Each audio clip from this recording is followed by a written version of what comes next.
Buenas noches.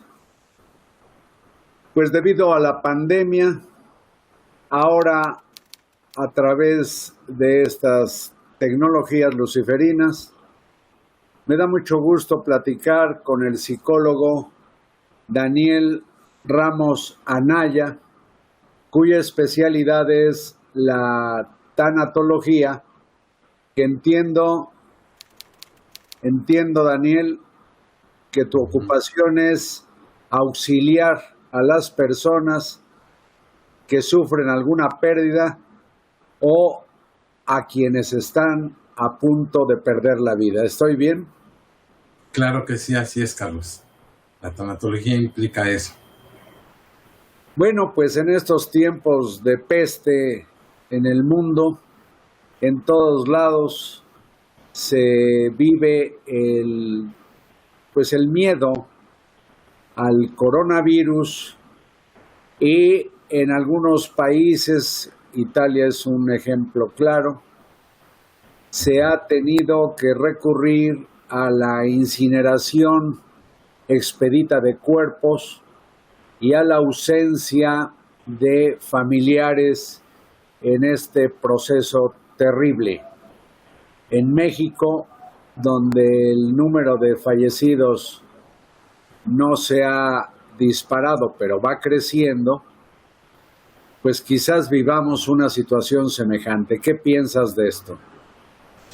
Pues pienso que eso nos va a empezar a afectar muchísimo, puesto que muchos que sabemos del tema de la tanatología o quienes en lo personal lo han trabajado, es la voluntad anticipada, donde podemos establecer mis rituales funerarios, que ya determino mi testamento, quiénes quiero que asistan a mi funeral, si quiero que me cremen, que me entierren. Y como tú bien lo acabas de mencionar, en Italia, pues se les ha negado por la contingencia esa voluntad anticipada.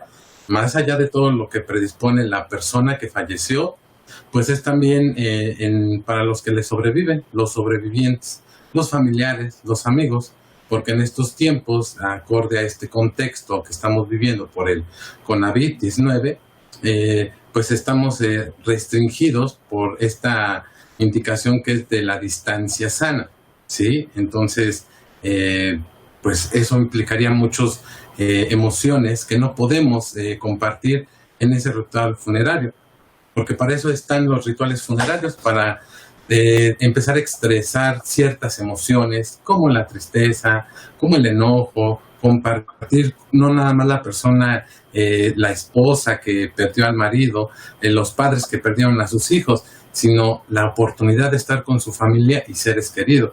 Eso es realmente lo alarmante, ¿no? Eso es lo que quizás tenga que prohibirse en México debido a las posibilidades de contaminación que pueden generar los tumultos, ¿no? Así es, y nos vamos a ver afectados. Digo, no nada más los que mueren por coronavirus, porque ahorita las cifras son como 20, digo, hasta las últimas estadísticas, pero todas las demás personas que están falleciendo, también estamos viviendo que pues no va a haber esa congregación ya por indicaciones y sugerencias de la Secretaría de Salud. Entonces, desde ahora ya estamos viviendo que, pues si hay una muchedumbre, a ver, muchas personas, pues podemos contraer el COVID, ¿no? Bueno, al margen del problema que puede haber para los rituales funerarios y las reuniones masivas o la imposibilidad de acudir a velatorios, entiendo que has estudiado mucho y disertado sobre la secuela de los fallecimientos. Una de esas vertientes es la negación. ¿Por qué Claro. negamos a asumir la muerte? Pues principalmente, como vemos, es según una estudiosa del campo, que es Elizabeth Kubler-Ross, que ella nos propone estas 5 etapas. La primera, como bien lo mencionas, es la negación. Es como un colchoncito, como poner las manos al golpe fuerte que implica perder a un ser querido. O sea, es tan grande aceptar esa realidad que de primera instancia decimos, no, no está pasando. No puede ser que se haya muerto. No mi papá, no mi hermano, no mi hijo. ¿Sí? No esa persona que yo quiero tanto y que, digamos que ir adaptándonos a esa realidad cuesta trabajo. Por eso la negación es un primer momento en el cual vivimos las personas para ir asimilando esa pérdida. ¿Sí? Una especie de rabia, ¿no? Después viene en un proceso, digo, no es que sea lineal, simplemente que son emociones que se van como traslapando y después viene la rabia. ¿Por qué a mí? ¿Por qué a mi padre? ¿Por qué a mi hijo?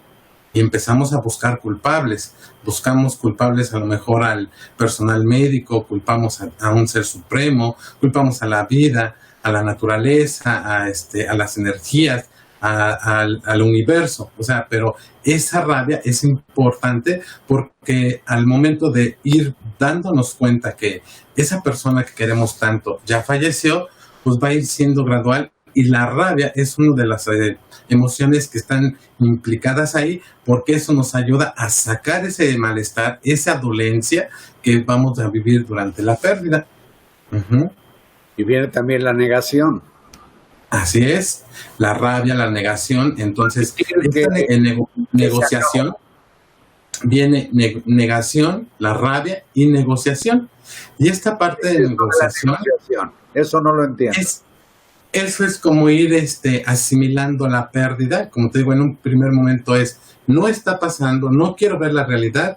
Y la negociación es esta parte donde empezamos a buscar alguna explicación divina, puede ser que, pues bueno, es que ya era su momento, ya estaba sufriendo, si hablamos de un paciente terminal, que empezamos a negociar como está bien, acepto que ya se fue esta persona, acepto que ya murió y entonces busco una sensación placentera, el que me dé a mí como una explicación divina. Gracias a Dios está pasando esto. O que bueno, ya estaba sufriendo mucho, su enfermedad era ya incurable, ya nada más estaba en un proceso de cuidados paliativos, ya dejó de sufrir. Buscamos esa explicación para mitigar el dolor. Sí, pero finalmente se llega a un estado depresivo, ¿no? Así es, después de la negociación viene la estadía de depresión, no como lo que conocemos habitualmente un trastorno depresivo. Se llama depresión como una parte del estadio del proceso de duelo, en el cual la depresión implica una tristeza profunda. Es un aislamiento, no quiero saber del mundo, no quiero saber de los demás.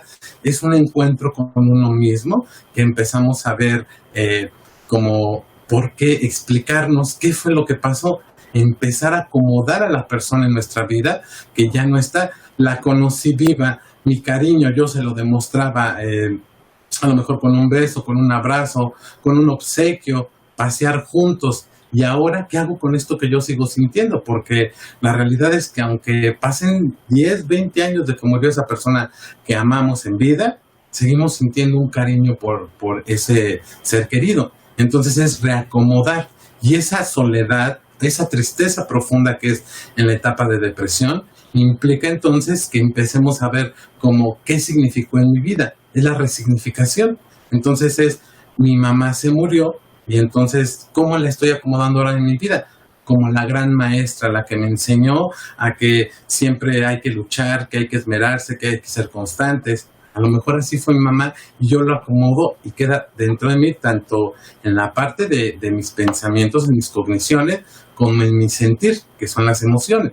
Y ya por último, pues llegamos a una etapa, o no sé si quieras abordar más de esta parte de la negociación. ¿Cómo no? Porque finalmente se tiene que llegar a la resignación o a la aceptación.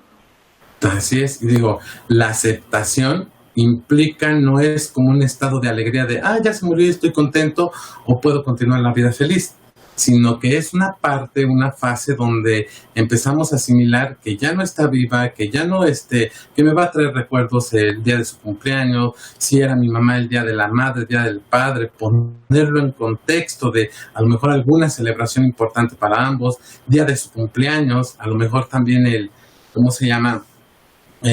aniversario luctuoso. al año de que muere la persona. Son fechas significativas, son momentos de entrar a la casa, ver fotografías, sus pertenencias, y que eso es darnos cuenta que la persona como la conocíamos ya no va a estar. Y la aceptación es llegar a ese punto de la muerte ya me quitó esa persona física, pero en lo emocional, en la parte espiritual, refiriéndome al amor, no a la parte de religiosidad o religión, sino esta parte que sentimos como amor, que trasciende a la muerte, porque muchos de nosotros hemos perdido seres queridos, pero no por ello dejamos de sentir este cariño tan grande. Entonces, esa aceptación... A ver, doctor, ¿en qué medida sugieres algo que yo me aplico en la pérdida de personas que he amado? Yo digo, pues no quedaron en un cementerio o en una urna de cenizas, sino que las traigo puestas. Ah, está excelente, esa es la aceptación. Es que ya llegaste a una aceptación. O sea, voy bien. Y fíjate cómo lo has resignificado tú a esa persona, ¿no? O a las personas que has perdido. Es decir, la traigo puesta. No está en un cementerio, no está en una urna. Sí, no está en un lugar ignoto o en un lugar físico tan solitario y triste como es un panteón o es una urna, sino que pues la traigo conmigo o los traigo conmigo. Pero a ver, así es, y mira...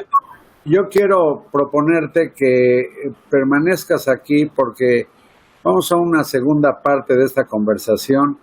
A mí me hace cortocircuito lo que he pensado que tiene mucho de farsa, la fascinación que se dice de los mexicanos por la muerte, porque yo creo que en realidad no la aceptamos. ¿Aguantas aquí?